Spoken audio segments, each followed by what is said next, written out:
আজকে ঢাকা শহরে ছাত্রদের একটা আন্দোলন ছিল।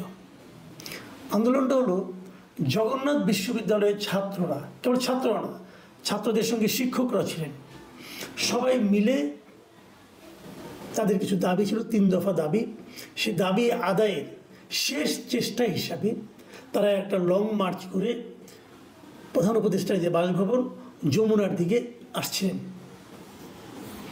এবং তাদের দাবিটা কি সেটা একটু শুনে, এবং এই দাবিটাকে হঠাৎ করেই তারা প্রথমে দাবির প্রথম স্তরেই তারা লং মার্চ শুরু করলেন না।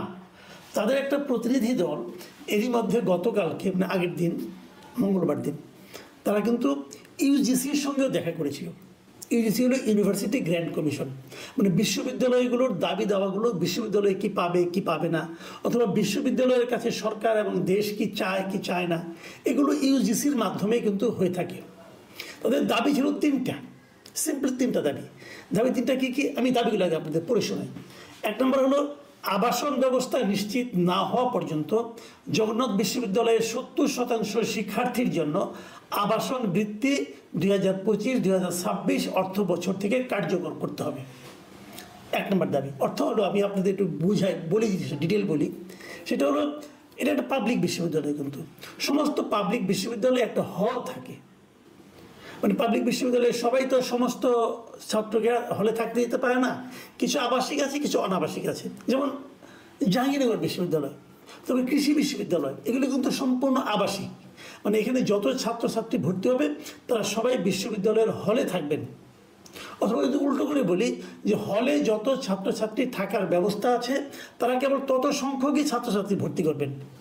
এগুলো সম্পূর্ণ আবাসিক। আবার কিছু কিছু বিশ্ববিদ্যালয় আছে যেগুলো আবাসিক অনাবাসিক দুটো মিলেই, যেমন চট্টগ্রাম বিশ্ববিদ্যালয়, ঢাকা বিশ্ববিদ্যালয়, এখানে কিছু হল আছে কিন্তু ছাত্র সংখ্যা তো বেশি হয়ে যায় যে হলে কোনো সংকুলান হয় না, যে কারণে তারা হলে সবাইকে থাকতে দিতে পারে না। কিন্তু হল তাদের আছে, ঢাকা বিশ্ববিদ্যালয়ে তো অনেকগুলো হল। তো এরকম জগন্নাথ বিশ্ববিদ্যালয় তারাও হল চেয়েছে। এখন তাদের কোনো হল নেই, তারা যদি হল চায় তাহলে এই হল চাওয়াটা তো অন্যায় না। এই স্টুডেন্টরা কোথায় থাকবে? থাকার একটা ব্যবস্থা লাগবে না? সরকার ব্যবস্থা করবে না? সরকার আপনাকে দাওয়াত করে নিয়ে আসলে যে তুমি আমার এখানে ভর্তি হও, কিন্তু তারপর আপনাকে থাকার ব্যবস্থা করতে পারে না, তাহলে সেটা কোথায় ভর্তি হবে? শিক্ষা রাজধানীতে থাকার খরচ তো অনেক। তারা কি মনে করেন এক জায়গায় যে ছোটো একটা ঘর নিয়ে বস্তির মতো একটা রুমে ভাড়া করে মেস করে থাকতে পারবে? এবং থাকলে সেখান থেকে লেখাপড়াটা হবে। যে বিশ্ববিদ্যালয়ে আবার পাবলিক বিশ্ববিদ্যালয় যে থাকার জায়গা করে দিতে না পারে তাহলে তারা বিশ্ববিদ্যালয় করতে যায় কেন? তো এই সমস্ত প্রসঙ্গ কিন্তু আছে। তারা বলেছে যে এই হল করা কিন্তু বিশ্ববিদ্যালয় কর্তৃপক্ষ একাধিকবার উদ্যোগ নিয়েছে। সেগুলি অন্য আলাপ, ওইগুলো অনেক বিতর্ক, লম্বা আলাপ, কেন হয়নি, কে জায়গা দখল করেছে, কী সমাচার, কিন্তু যত আলাপে আপনি করেন সবগুলি আলাপে কিন্তু সরকারের এক ধরনের সংশ্লিষ্টতা আছে। মানে সরকার চাইনি বলে হয়নি, অথবা সরকারি লোকই নানা রকম প্রতিবন্ধকতা তৈরি করেছে, এরকম অনেক কিছু আছে। কাজে দায়টা সরকারের কাছে, এবং স্টুডেন্টদের চাওয়াটাও কিন্তু সরকারের কাছে হতে হবে। অন্য কোথাও চেয়ে তো লাভ নাই। তারা সেটা চেয়েছে, যতদিন আপনারা আমাকে হল দিতে না পারবেন ততদিন পর্যন্ত আপনারা আমাদেরকে একটা মানে বৃত্তি দিবেন, সেগুলো আবাসন বৃত্তি, মানে কিছুটা টাকা আমাদেরকে হেল্প করবেন। এটা এমন নয় যে আবাসনের সব খরচ তাদের দিতে হবে। তারা একটা এই বৃত্তির পরিমাণটা কেমন হবে এটা আলোচনার সাপেক্ষে হতে পারে, এবং এটা 2025-26 অর্থ বছর থেকে চালু করতে হবে, এই একটা দাবি। আরেকটা দাবি হলো যে তারা যে বাজেটটা দিয়েছে সেই বাজেটটা দ্রুত পাস করতে হবে, কোনো ধরনের কাটছাট করা যাবে না। এটা নিয়ে আমার একটু বক্তব্য আছে, কাটছাট করা যাবেই না এটা তো কোনো কথা না। যাই হোক, এটা তারা দাবি দিয়েছে। তাদের 3 নম্বর দাবি হলো জগন্নাথ বিশ্ববিদ্যালয়ের 2য় ক্যাম্পাসের কাজ, মানে ওদের একটা 2য় ক্যাম্পাসের পরিকল্পনা আছে যে এই ক্যাম্পাসে জায়গা হচ্ছে না, আর একটা ক্যাম্পাস তাদের দরকার।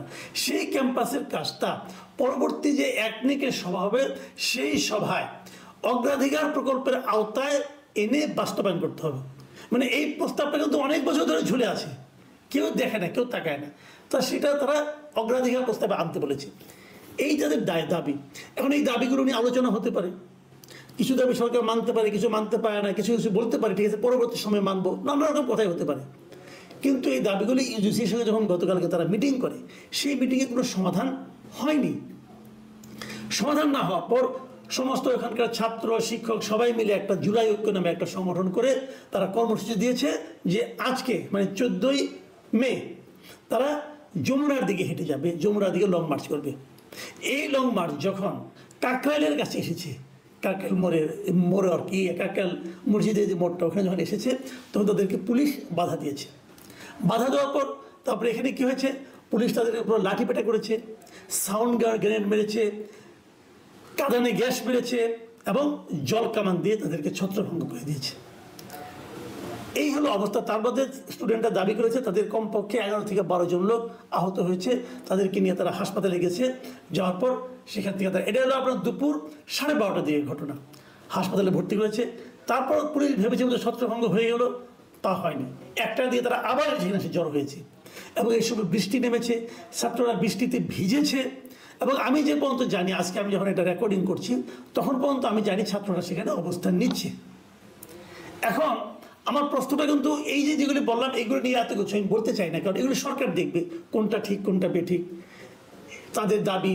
কিন্তু একটা কথা গেলে মাথায় রাখতে বলবো আমি, এমন একটা দাবি যে দাবির সঙ্গে কিন্তু আমরা ইদানিং সমস্ত বিশ্ববিদ্যালয়গুলিতে কিন্তু নানা ধরনের আন্দোলন দেখি। আন্দোলনগুলি কি, অমুককে সরাতে হবে, অমুককে ঢোকাতে হবে, এরকম আন্দোলন। কিন্তু এটা কিন্তু তা নয়। এটা হলো একটা স্বতঃস্ফূর্ত এবং সকলের আন্দোলন, একটা পুরো বিশ্ববিদ্যালয়, তার শিক্ষক ছাত্র সবাই এর সঙ্গে একীভূত। আমি দেখলাম একটা ছবিতে প্রক্টরও সেখানে আছেন, বিশ্ববিদ্যালয়ের ভিসি মন্ত্রী আন্দোলনের সঙ্গে আছেন। সেই আন্দোলনের সঙ্গে এমনভাবে পুলিশ ব্যবহার করলো কেন? দেখুন, মাত্র 2 দিন আগের কথা বলি, এনসিপি, ইসলামী ছাত্র শিবির, খেলাফত মজলিস, এরকম নাকি আপনার এই যে কি বলে জাতীয় ইসলামী আন্দোলন, এদের একটা আন্দোলন ছিল আওয়ামী লীগকে নিষিদ্ধ করার জন্য। সে আন্দোলন আমরা সবাই বুঝতে পারছিলাম যে সে আন্দোলনটা সরকার মেনেও নেবে। তো সে আন্দোলনটা সরকার কিন্তু এই যমুনার সামনে হতে দিয়েছে। আজকে যেমন যমুনা পর্যন্ত যেতে দেওয়া হলো না, কেন? যে ওখানে যাওয়া নিষেধ, প্রধান উপদেষ্টার বাসভবনের সামনে কোনো সমাবেশ বিক্ষোভ করা যাবে না। তাহলে হাসনাত আবদুল্লাহর নেতৃত্বে ওই সমাবেশটা তারা কীভাবে ওখানে সারা রাত থাকলো, পরের দিন সকাল পর্যন্ত থাকলো? কেউ তো বাধা দিল না। এবং সেখানে গরম পড়বে ভেবে সেখানে ওয়াসার থেকে খাবার পানি দেওয়া হলো। ঢাকা উত্তর সিটি কর্পোরেশনের পক্ষ থেকে তাদের মাথায় পরিষ্কার পানি, শীতল পানির কুয়াশা ছড়িয়ে দেওয়া হলো যাতে গরম না লাগে। তো শীতল জলের কুয়াশা আর এদের ভাগ্যে জুটলো জল কামানের ধাক্কা। ব্যবধানটা কোথায়? বৈষম্যটা কেন? তাদের জন্য এক বিচার, এদের জন্য আরেক বিচার কেন? এই বৈষম্য ছাত্র আন্দোলন, হাসনাত আবদুল্লাহর নেতৃত্বে ওই দলগুলো, এবং সেই শাহবাগ অবরোধ করলো, ওখানে দুর্ভোগ ঘটলো, কিন্তু ওখানে কেউ কাউকে মানা করলো না। কিন্তু যখন একটা ছাত্রদের নিজস্ব একটা দাবি, ছাত্র শিক্ষক একটা পুরো বিশ্ববিদ্যালয়ের দাবি, এটা মেনে নেন অথবা মেনে না নেন, তাদেরকে ডাকলেই তো হয়, বললেই তো হয় মিছিল করা দরকার। এই মিছিলের ঘোষণা কিন্তু তারা আগের দিন দিয়েছে। আগের দিন যখন কর্মসূচি দিল তখনই তো প্রধান উপদেষ্টা পারতেন তাদেরকে বলতে, তোমরা প্রতিদিনই আমার সঙ্গে দেখা করো, আসো কথা বলি, এত লোক আনার দরকার নাই। কেন উনি করলেন না? তার মানে উনি কি এদেরকে পাত্তাই দেন না? কেবল নিজের পক্ষে যেগুলো যায় সেগুলোকে পাত্তা দেন। এটা কেন? এদের দাবি কি দাবি না? এদের দাবি কি কোনো যৌক্তিকতা নাই? এই সবগুলি লোক কি দেশদ্রোহী? কেন ভাই? যে আন্দোলনের ফসল এই সরকার, সেই সরকার কেন সেই ছাত্র শিক্ষকের আন্দোলনের সঙ্গে এরকম কঠোর আচরণ করতে পারবেন? আবার যার নাকি মাত্র 2 দিন আগে একটা ভিন্ন আচরণ আমরা দেখলাম আরেকটা আন্দোলনের প্রতি। এটা তো হয় না। আমি আগেও বলেছি যে বৈষম্য তো আপনারা সকল ক্ষেত্রে করছেন, আবার বৈষম্য বিরোধীর ফসল হিসেবে নিজেদেরকে দাবি করছেন। আমি মনে করি এই ধরনের বৈষম্য থাকা উচিত না। সরকারের এই আচরণটা আমি তীব্র নিন্দা করছি। আপনারা দাবি মানতে পারবেন কি পারবেন না সেটা অন্য আলোচনা। ওদেরকে নিয়ে বসুন, যুক্তিকতা শুনুন, আপনাদের যুক্তি দিন, আপনাদের সামর্থ্যের কথা বলুন, আলোচনা চলতে পারে। কিন্তু স্টুডেন্টদেরকে মিছিল করতে হলো করে, প্রথম প্রশ্ন।